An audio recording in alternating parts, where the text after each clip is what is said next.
नमस्कार, मैं हूँ मनीषा रावत। मैं 3 साल से कैंसर से जूझ रही थी, लेकिन अब मैं बिल्कुल ठीक हूँ। आप सभी को नमस्कार। आप सभी जानते हैं कि जो कैंसर का नाम आते ही पूरे घर के अंदर सन्नाटा छा जाता है और जो मरीज है वो तो अपनी बीमारी से जूझ रहा होता है, परंतु उसके परिवार की स्थिति इतनी दयनीय हो जाती है कि अब क्या होगा। परंतु जीत के आगे जीत है। यदि आप इस बीमारी से उभर सकते हैं, अपने आप में विश्वास रखते हैं कि मैं तो जीत जाऊंगा, बीमारी कुछ भी नहीं है। अगर परिंदों में जान होती है वो भी उड़ जाते हैं। अगर आपके अंदर इस खौफ को दूर करने की हिम्मत होगी कि ये बीमारी कुछ नहीं है, मैं तो ठीक हो जाऊंगी, ये समय भी चला जाएगा, ये समय भी जा चुका है। यदि आपके अंदर पॉजिटिविटी इतनी ज्यादा होगी तो बीमारी क्या करेगी। मैं डॉक्टर नीना, मैं अपने चैनल के थ्रू आज आपकी एक ऐसी शख्सियत से मुलाकात कराती हूँ जिन्होंने कैंसर से अपने आप को जीत लिया। कैसे जीता वो उनके मुख से हम बात करते हैं कि उन्होंने किस तरह से इससे अपनी मुक्ति पा ली। आइए, आज हमारे साथ जुड़े हैं श्रीमती मनीषा रावत जी। मैम, आपको नमस्ते, नमस्कार आपका जी। स्वागत है। कितने ही खुशनुमा हैं ये मैम। आपको ये अभी बताएंगे कि ये कहाँ से बिलोंग करते हैं, क्या नाम है मैम आपका, क्या करते हो आप? मेरा नाम मनीषा रावत है। मैं उत्तराखंड से बिलोंग करती हूँ। मेरी डबल एमएससी बीएड है और मैं प्रेजेंटली एक रेपुटेड स्कूल में प्रिंसिपल के पद पर आसीन हूँ। मैम, आपको कैसे पता चला कि आप कैंसर पेशेंट हैं? आज से 3 साल पहले मुझे कोई भी प्रॉब्लम नहीं थी।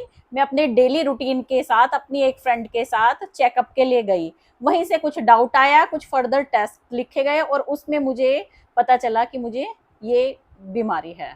फिर क्या किया? जैसे वो टेस्टों में कुछ आया क्या आपके? हाँ जी, टेस्टों में आया, एक लंप था, प्रॉब्लम कुछ नहीं थी, लेकिन मैंने उस लंप को अनदेखा नहीं किया, टेस्ट करवाए और टेस्ट करवाने के बाद मुझे पता चला कि मुझे ये बीमारी स्टार्ट हो चुकी है। जब आपको मैम पता चला कि आपको ये बीमारी हो गई तो आपके ऊपर मानसिक तनाव था, आपके परिवार के ऊपर मानसिक तनाव था?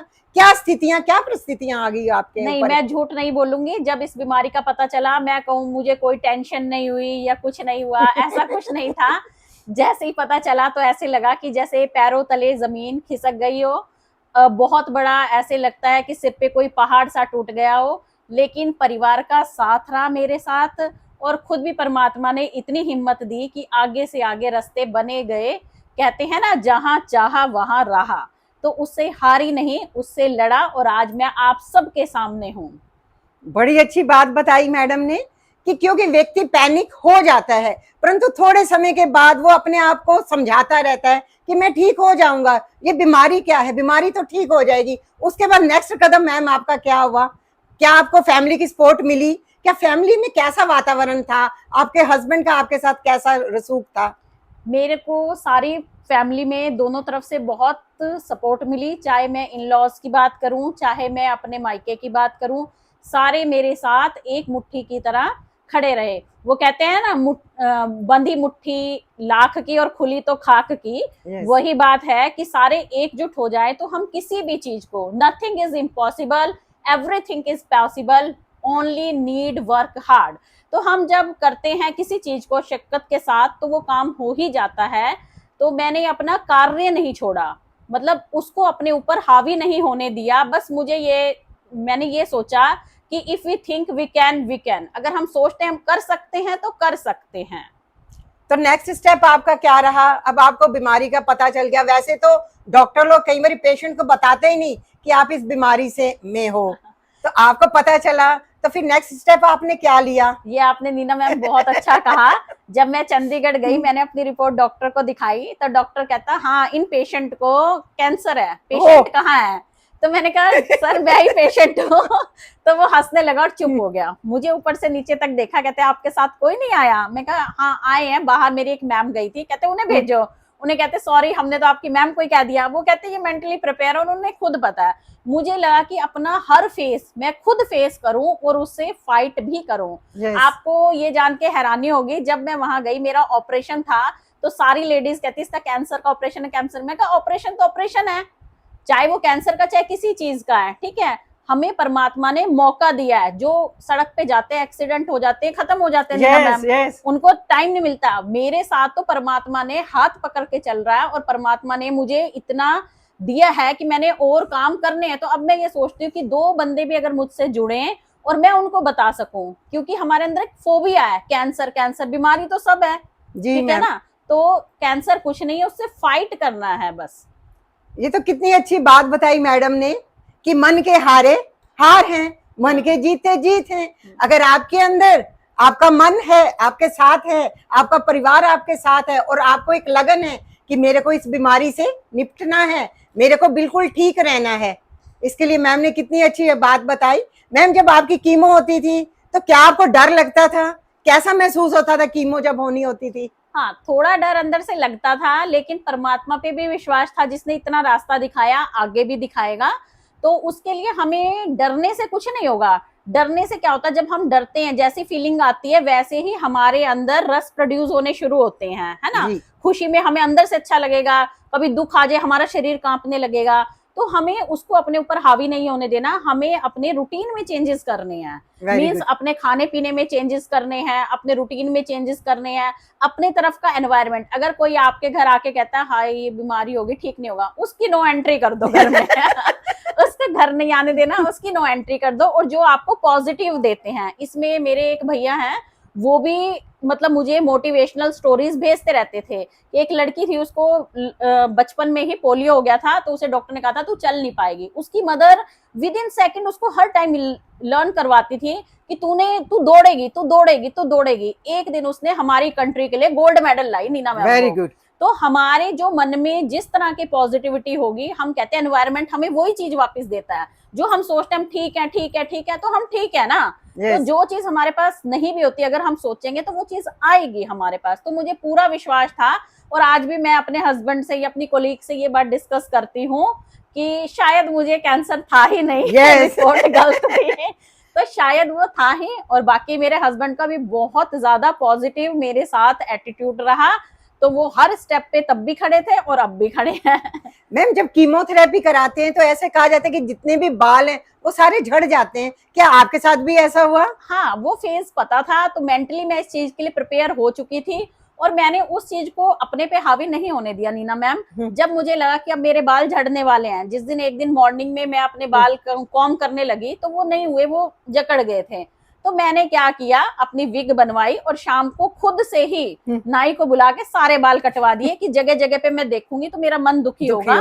तो मैंने वो, और नेक्स्ट डे फिर सबसे बड़ी बात, सबने मुझे कहा कि जॉब से ड्रॉप ले लो क्योंकि आपकी इम्यूनिटी नहीं है। बट आप सुन के हैरान होंगे, कीमो के बाद विद इन 13 डेज मैं वापस अपने स्कूल जाती थी, बैठती थी, 10 लोगों से मिलती थी, सुबह तैयार होती थी, खुद को अच्छा लगता था।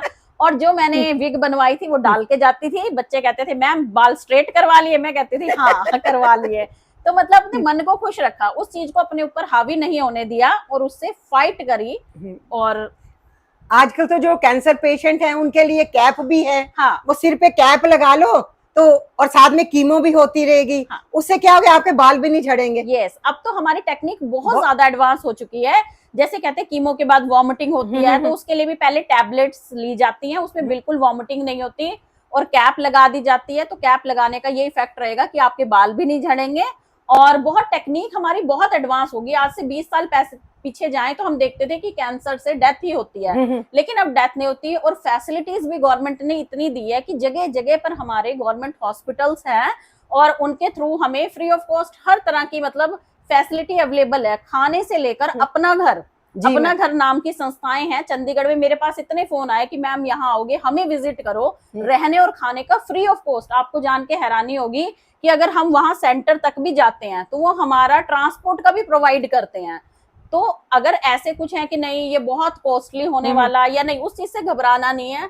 हर फैसिलिटी है, एक कदम आप आगे बढ़ाओगे तो 2 कदम आपको और मिलेंगे साथ में। तो आप एक कदम आगे बढ़ाओ, इससे घबरा के घर में बैठने की जरूरत नहीं है।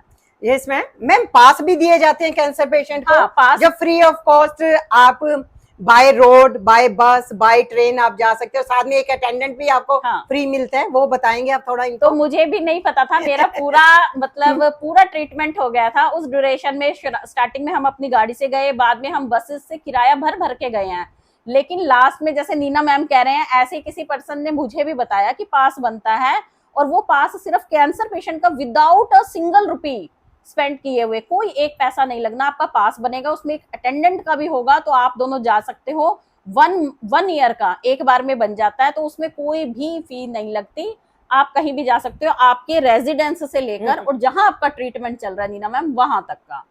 अगर व्यक्ति की 1,80,000 से कम की 80,000 से कम आय है तो उसको पेंशन भी मिलती है, इस बात का भी आप ध्यान रखें। हाँ जी, पेंशन का हाँ। भी कुछ क्राइटेरिया है नीना हाँ मैम, जी। जैसे इसमें स्टेजेस होते हैं 1 2 3 4, ओके, जैसे मेरी ओके। अर्ली स्टेज थी, हम्म। तो जिनकी 3rd और 4th स्टेज होती है, तो उनको गवर्नमेंट पैसे भी देती है और कुछ ओके। फाइनेंशियली सपोर्ट भी अच्छा, करती पैसे है। भी देती तो है। जिनके जो फर्स्ट 2 स्टेजेस है वो हम अर्ली स्टेज कहते हैं, उनमें कोई भी रिस्क नहीं होता, आप उससे इजिली बाहर आ सकते हैं। मैम ये जो आपके बाल अब आए हैं, ये कितने दिनों बाद वापस आ गए थे बाल अब आपके? मेरे बहुत अच्छे बाल आए हैं नीना मैम। अब मैं शायद और यंग दिख रही हूँ। क्योंकि अभी इनके व्हाइट बाल भी नहीं। कितनी एज होगी मैम अभी आपकी? अब मेरी 42 ईयर्स। 42 ईयर्स एज हुई है। अब ये सारे बाल इनके खुद के हैं। हाँ। ये कोई विग नहीं है, कुछ भी नहीं है। और सारे ब्लैक कलर के बाल आए हैं इनके। तो मेरे मैम के बहुत अच्छे बाल आए हैं, और मेरे बाल आने शुरू हो गए थे जब कीमो आपकी खत्म होती है। Okay, okay. वैसे तो कीमो के बीच में 21 डेज के बाद आपके हेयर दोबारा से आने लगते हैं, लेकिन फिर आपकी दोबारा से कीमो होने लग जाती है, तो जब कीमो छूटती है उसके 21 डेज के बाद छोटे छोटे आने लग जाते हैं, और विद इन 4-5 मंथ वो बॉय कट हो जाते हैं, है ना। और अब मैंने सोचा इससे ज्यादा बड़े भी नहीं करूंगी। तो हाँ उसके लिए अभी आपकी क्या डाइट चल रही है? डॉक्टर वगैरह क्या आप आपको एडवाइस कर रहे हैं? हाँ, तो मेरी जैसे एज कम थी, तो मेरे एक हार्मोनल टेस्ट हुए थे जिसमें ओके। मेरे हार्मोन्स काफी एक्टिव पाए गए, तो उन हार्मोन्स को कंट्रोल करने के लिए अभी मेरी हार्मोनल थेरेपी चल रही है। तो हार्मोनल जो थेरेपी है उसमें एक टैबलेट दी जाती है, वो टैबलेट मैं रेगुलर ले रही हूँ, वो हमारी बॉडी का कैल्शियम खाती है वो टैबलेट। ओके। बेसिकली कैंसर क्या है, वो सिर्फ एक कैल्शियम का लंप है जो कहीं भी बॉडी में इकट्ठा हो जाता है, तो इसलिए मैं साथ में सप्लीमेंट में 1500 mg कैल्शियम डेली ले रही हूँ। बाकी डाइट से आपको नट्स वगैरह खाने हैं, पैकेट फूड प्लीज मत खाइए, बाहर का फास्ट फूड मत खाइए, वो हम जंक फूड है, ये हर किसी के लिए नुकसान है। तो अपनी डाइट को हेल्थी रखिए, थोड़ा बहुत एक्सरसाइज कीजिए, और रेगुलर आपने फॉलो अप पे जाना ही जाना है। जब भी अब मैं हर 6 मंथ बाद फॉलो अप पे जाती हूँ, तो आपको फॉलो अप पे जरूर जाना है। इसमें तो यही है कि आपको खुश रहना है। जब तक आप खुश नहीं रहोगे तो आपके जो हार्मोन्स है वो चेंजेस कैसे होंगे? खुश रहना, इसके लिए आप मैम को देख रहे हो, अपना स्कूल में भी जाते हैं, वहां पर भी बच्चों के साथ रहते हैं, अपने जो कलीग्स हैं उनसे भी बातचीत करते हैं, और परंतु इनका एक ही मकसद है कि मेरे को खुश रहना है और मेरे को अच्छी जिंदगी व्यतीत करनी है। अच्छी बात है। मैम आप लास्ट में क्या हमारे महिलाओं को बताएंगे प्लीज? बस मैं सारी लेडीज को ये कहना चाहूंगी, हमारे भारत जो है ना, भारत में जो हमारा है, लेडीज जो होती हैं, लेडीज पूरी फैमिली के लिए सुबह से उठकर रात तक वर्क करती हैं। सोते सोते भी सोचती हैं कि किचन का ये काम कर ले, हमारा ये बेटा है इसको बैठे बैठे ये कर दे, हमारा ये पोता है हमें इसको ये कर दे। लेकिन हमें ये सोचना है, इन सब से ऊपर उठ के हमें खुद के लिए जीना है। अगर आपकी हेल्थ हेलो नहीं कर रही तो आप मत कीजिए, मत करिए, और छोटी छोटी जो आपके सिम्टम्स है बॉडी के, उनको प्लीज प्लीज इग्नोर मत कीजिए। बीमारी भी तब कंट्रोल हो सकती है जब वो अर्ली स्टेज में डिटेक्ट हो। जब वो पूरी स्प्रेड हो जाएगी तो उसमें भगवान भी कुछ नहीं कर सकता, और भगवान भी उन्हीं का साथ देता है जो अपना साथ खुद देते हैं। तो अपने लिए प्लीज स्टैंड रखिए अपने लिए। ये मत सोचिए किसी को क्या बुरा लगेगा क्या नहीं, आपको जो जितना हेल्थ हेलो करे उतना कीजिए, और अपने लिए लाइफ जिए, और अपनी छोटी छोटी जो चीजें हैं उन पर ध्यान दीजिए। अपनी छोटी छोटी बीमारियों को प्लीज इग्नोर मत कीजिए। और मैम फैमिली की सपोर्ट इसमें होना बहुत जरूरी है मेरे ख्याल। अगर फैमिली सपोर्ट नहीं करेगी, अगर अच्छा बिहेव नहीं पेशेंट के साथ करेगी, तो पेशेंट कैसे अच्छी फीलिंग उसको आएगी? हाँ, फैमिली का सपोर्ट बहुत जरूरी है, क्योंकि देखो क्या होता है कि हम उस टाइम अपने लिए नहीं दूसरों के लिए जीना सोचते हैं। अगर हमें लगेगा कि हमारे होने या ना होने से इतने बंदों को फर्क पड़ेगा, तो हम भी सोचेंगे कि हमें रिकवरी करनी है। तो हमें क्या करना है कि हमें अपने जो हमारे मतलब साथ में खड़े हैं उन्हें बहुत स्ट्रांगली खड़ा होना चाहिए। तो हमें भी ये लगेगा कि हमारे साथ खड़े हैं तो हमें भी उनके लिए ठीक होना ही होना है। और एक बात और कहूंगी कि मेरी इस पूरी जर्नी में मुझे एक चीज समझ आई है कि wealth is nothing Neena ma'am, health is everything. अगर हेल्थ ठीक है तो आप वेल्थ भी कमा सकते हैं। अगर आपकी हेल्थ को कुछ हो गया ना, वेल्थ के जीरोस आपके बैंक में पड़े रह जाएंगे और कुछ होने वाला है नहीं। तो वेल्थ से हटके अपनी हेल्थ पे भी प्लीज ध्यान दीजिए और बीमारी से आप जीत सकते हो। फिर लास्ट में सिर्फ यही है, मन के हारे हार है और मन के जीते जीत है। हाँ जी, आपने देखा कि मैम ने अपनी जर्नी कैसे बताई, और मैम की ये वीडियो डालने का सिर्फ एक ही मकसद था कि कैंसर कोई बहुत बड़ी बीमारी नहीं है। यदि आपका मन अच्छा होगा, अगर आप खुश रहेंगे, बीमारी अपने आप चली जाएगी। कहीं बीमारी के लिए रोना धोना नहीं है। जितने श्वास परमात्मा ने दिए हैं उतने तो हम लेंगे। हमें रोज योग करना चाहिए, एक्सरसाइजेस करनी चाहिए, हंसने वाली थेरेपी करनी चाहिए। मैम का अपने चैनल पे आके मैं बहुत बहुत मैम का धन्यवाद करती हूँ। मैम की वजह से कितने लोगों के पास ये खुशियां जाएंगी कि कैंसर कोई बहुत बड़ी बीमारी नहीं है, हम इसके ऊपर विजय पा सकते हैं। विजय पाने के लिए मैम ने कई एक गुर भी बताए हैं हमें। और कुछ मैम कहना चाहेंगे, कोई संदेश देना चाहेंगे? बस मैं यही संदेश देना चाहती हूँ कि आप खुश रहें और अपने माइंड को जितनी भी टेंशन है कुछ नहीं, बस अपनी टेंशनों से दूर रहें और अपने आप को एंजॉय करें। पीछे नीना मैम ने मुझे कहा था कि लाफिंग थेरेपी करनी है। तो मैं एक दिन घर में बैठे लाफिंग थेरेपी कर रही थी। नीना मैम, मेरा बेटा कहता मम्मी आप क्या कर रहे हो? मैंने कहा मैं अपने लिए जीना चाहती हूँ। हाँ, तो म्यूजिक चला दिया। वो कहेगा क्या कर रहे हो? मैं चिल कर रही हूँ बेटा। अकेले डांस करना, अकेले लाफ करना, अपनी लाइफ में टेंशन तो बाढ़ में जाए, फ्री बस ये है। तो अगर आप किसी भी, इससे नहीं किसी भी, क्योंकि आजकल हमें मेंटली स्ट्रेस बहुत है, तो हमने किसी भी बीमारी से अगर जीतना है, अपने लिए मी टाइम आपने चोरी करना ही है। 24 घंटे में से अपने लिए टाइम निकालना है। छोड़ दो दूसरों के लिए जीना, छोड़ दो दूसरों के लिए, अपने लिए जीना है। जो सोचता है, जो सोचने दो जिसको जो सोचना है, तो अपने लिए जीना है। If you think you can, अगर आप सोचते हो आप कर सकते हो और कर सकते हो। Very good, very good. हाँ जी, आप सभी का बहुत बहुत धन्यवाद चैनल देखने वालों का, और इसको शेयर भी करना क्योंकि मैडम की पॉजिटिविटी आप सबके साथ है। आप सभी का धन्यवाद। धन्यवाद।